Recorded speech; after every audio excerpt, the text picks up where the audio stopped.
बिल्कुल, जेपी नड्डा पर कल जब हमला हुआ था उसके बाद से सियासत तेज हो चुकी है। अब पश्चिम बंगाल के जो गवर्नर हैं वो भी मैदान में आ चुके हैं और साफ कर दिया है कि ममता दीदी आप जो हैं आग से मत खेलिए, क्योंकि उनके ऊपर कहा गया था कि जो गवर्नर हैं वो बाहरी हैं। इसी वजह से आज गवर्नर ने कह दिया कि आग से खेलने की हिमाकत पश्चिम बंगाल की मुख्यमंत्री ममता बनर्जी ना करें। तो जिस तरह से गवर्नर ने ये कहा कि डेमोक्रेसी में हर किसी को अधिकार होता है अपनी बात रखने का, हर कोई आकर के अपनी बात आगे रख सकता है, किसी तरह के हस्तक्षेप की जरूरत नहीं होती है। और ममता बनर्जी को ये बात समझनी चाहिए, जिस तरह से वो मेहनत करके आगे बढ़ी है उन्हें ये बात समझ में आना चाहिए कि हर किसी को अपनी बात रखने का हक है। और जिस तरह से वो हमला हुआ उसकी उन्होंने निंदा की और साथ ही ये कहा कि ममता बनर्जी को माफी मांगनी चाहिए। क्यों कि ममता बनर्जी ने जिस तरह से ये बातें कही है, कल जिस तरह से उन्होंने लोगों को संबोधन किया, उसके बाद अब ये गवर्नर की तरफ से कहा गया है कि ममता बनर्जी को माफी मांगनी चाहिए। तो 2 दिन के पश्चिम बंगाल दौरे पर गृह मंत्री जाएंगे। 19 और 20 दिसंबर को अमित शाह पश्चिम बंगाल का दौरा करेंगे।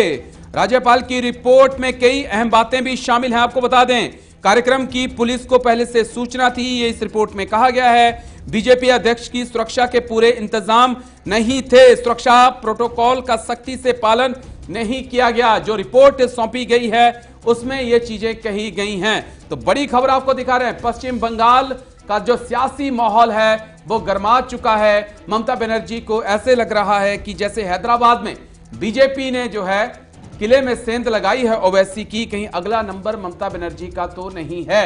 यही वजह है कि इस वक्त लगातार घमासान जो है पश्चिम बंगाल की सियासत में उमड़ा हुआ है और ऐसा बहुत कम देखने को मिलता है कि जब राज्य के गवर्नर जो हैं सामने आते हैं और अपनी बात रखते हैं। तो 5 तस्वीरें आपके टीवी स्क्रीन पर है। जिस तरह से पहली तस्वीर बैरकपुर की है जहां पर लोग प्रदर्शन करते हुए नजर आ रहे हैं, वही दूसरी तस्वीर मुंबई की है जहां ममता बनर्जी के पुतले का दहन किया जा रहा है, उनके पुतले को फूंका जा रहा है। वही तीसरी तस्वीर है जबलपुर की जहां पर ममता बनर्जी के खिलाफ विरोध प्रदर्शन करते हुए लोग नजर आ रहे हैं।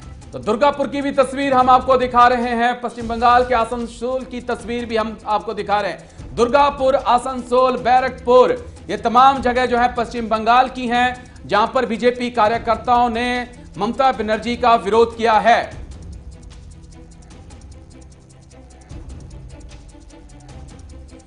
अमित शाह ने ट्वीट करके क्या कुछ कहा है वो आपको दिखाते हैं। तृणमूल शासन में जो है बंगाल अत्याचार, अराजकता और अंधकार के युग में जा चुका है। टीएमसी के राज में पश्चिम बंगाल के अंदर जिस तरह से राजनीतिक हिंसा को संस्थागत कर चरम सीमा पर पहुंचाया गया, वो लोकतांत्रिक मूल्यों में विश्वास रखने वाले सभी लोगों के लिए दुखद है और चिंताजनक है। तो लगातार जिस तरह से आपको बता रहे किस तरह से ये भी कहा गया कि ममता सरकार पर वार करते हुए दिलीप घोष ने कहा, मैं बोल रहा हूं मारो मगर उतना ही मारो जितना बर्दाश्त कर सको। सब लाल डायरी में लिखकर रख रहा हूं, सूद समेत वापस होगा, बदलेंगे और बदला भी लेंगे। तो ज्यादा जानकारी के लिए हमारे साथ हमारे सहयोगी निशांत राय जुड़ चुके हैं। सीधा निशांत राय का रुख करते हैं। निशांत राय, पश्चिम बंगाल की सियासत बिल्कुल गर्मा चुकी है और जिस प्रकार से अब गवर्नर धनखड़ सामने आए हैं, उन्होंने कह दिया है कि ममता बनर्जी आग से मत खेलिए। किस ओर ये पूरा जो है बवाल जो है वो जाता दिखाई पड़ रहा है? पश्चिम बंगाल में जिस तरीके से राजनीतिक हिंसा हो रही है उसकी लोकतंत्र में कोई भी जगह नहीं है। हालांकि दोनों ही राजनीतिक दल एक दूसरे पर तमाम तरह के आरोप लगा रहे हैं, तमाम तरह की बातें कर रहे हैं, लेकिन सीधी सी बात है कि लोकतंत्र में आप विचारों से लड़ाई लड़ सकते हैं लेकिन हिंसा की कोई स्थान नहीं है। और जगदीप धनखड़ जो कह रहे हैं पश्चिम बंगाल के गवर्नर, उनका इशारा सीधे तौर पर यही है कि राज्यपाल के पास एक ताकत होती है जिसका नाम है आर्टिकल 356 और आर्टिकल 356 का राज्यपाल किसी भी राज्य में इंपोज करके विधानसभा को पूरी तरीके से भंग कर सकते हैं। और जगदीप धनखड़ ने आज इनडायरेक्ट तौर पर ममता बनर्जी को यह कहा है। हालांकि जिस तरीके के पश्चिम बंगाल के समीकरण हैं, अगर राज्यपाल अपनी इस ताकत का प्रयोग करते हैं तो उसका सीधा मतलब यह होगा कि ममता बनर्जी के साथ उनके सिंपैथी वोटर का जुड़ना और ममता बनर्जी को इसका फायदा मिलता हुआ दिखेगा, क्योंकि 4 महीने बाद 2021 में ही राज्य में चुनाव है, बहुत कम समय रह गया है, 2021 के अंतिम दिनों में रहेंगे चुनाव। तो ऐसे में ममता बनर्जी को इसका ज्यादा फायदा मिल जाएगा। तो निशांत बने रहिए, मैं आपके पास फिर आता हूं। राम कदम बीजेपी नेता का क्या कुछ कहना है वो आपको दिखाते हैं।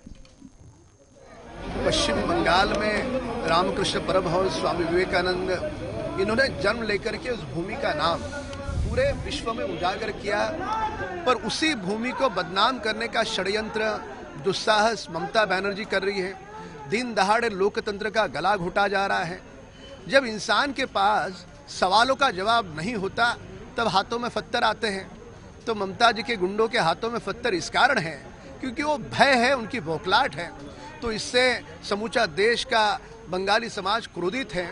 और आज हम यहाँ से सीधे राजभवन जाएंगे और राजभवन जा करके हम न्याय की गुहार लगाएंगे कि महामहिम राज्यपाल जी राष्ट्रपति तक हमारी बात को पहुँचाएं और बंगाल में राष्ट्रपति कानून लगा करके वहाँ पर लोकतंत्र की रक्षा करें। अतीत ने भी देखा है कि यहाँ पर दुर्योधन का भी अहंकार बहुत लंबे नहीं चला था, ममता बनर्जी का रावण राज भी बहुत लंबा नहीं चलेगा।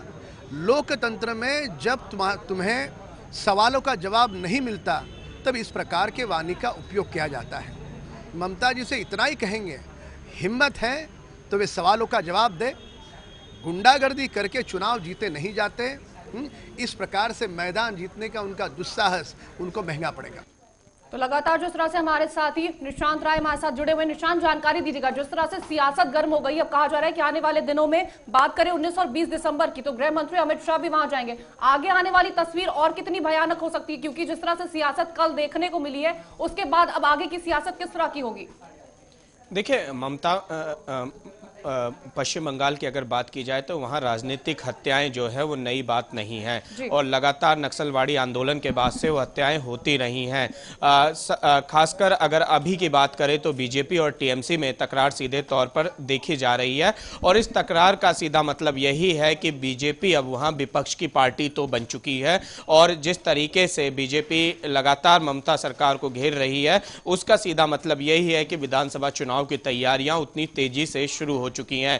दरअसल लोकसभा चुनाव में जिस तरीके से बीजेपी का वोट प्रतिशत बढ़ा था उसका ही ये असर है कि ममता बनर्जी भी अब बीजेपी से सीधा टक्कर लेने के मूड में आ चुकी हैं और कल जब बीजेपी के राष्ट्रीय अध्यक्ष पर यह हमला होता है, इससे पहले भी हमने देखा था कि पश्चिम बंगाल में राजनीतिक कार्यकर्ताओं की हत्या के बाद से लगातार बीजेपी के नेताओं ने प्रदर्शन किया था, कोलकाता बंद किया था, पश्चिम बंगाल को बंद करने की बात कही थी, लेकिन अब उनके राष्ट्रीय अध्यक्ष राष्ट्रीय महासचिव पर हमला होता है तो इसकी जो प्रतिक्रिया है केंद्र सरकार की तरफ से देखने को मिली है। खुद प्रधानमंत्री ने गृह मंत्री अमित शाह, रक्षा मंत्री राजनाथ सिंह से इस पूरे मामले में जानकारी ली है और राज्यपाल ने सीधे तौर पर ममता सरकार को अब चेतावनी भी दे दी है। आर्टिकल 356 इंपोज करने की बात उन्होंने खुलकर नहीं की है, लेकिन उन्होंने साफ तौर पर कहा है कि वो आग से ना खेलें। निशांत, एक अहम सवाल इस बात का है, क्या ममता को ये डर सता रहा है कि उनके किले में सेंध लग रही है या बीजेपी चुनाव से पहले माहौल बनाने की पश्चिम बंगाल में कोशिश कर रही है?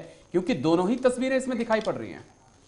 देखिए जेपी नड्डा जहां गए थे उनके साथ कितनी बड़ी सुरक्षा व्यवस्था हो सकती है वो आपको भी पता है, हमें भी पता है।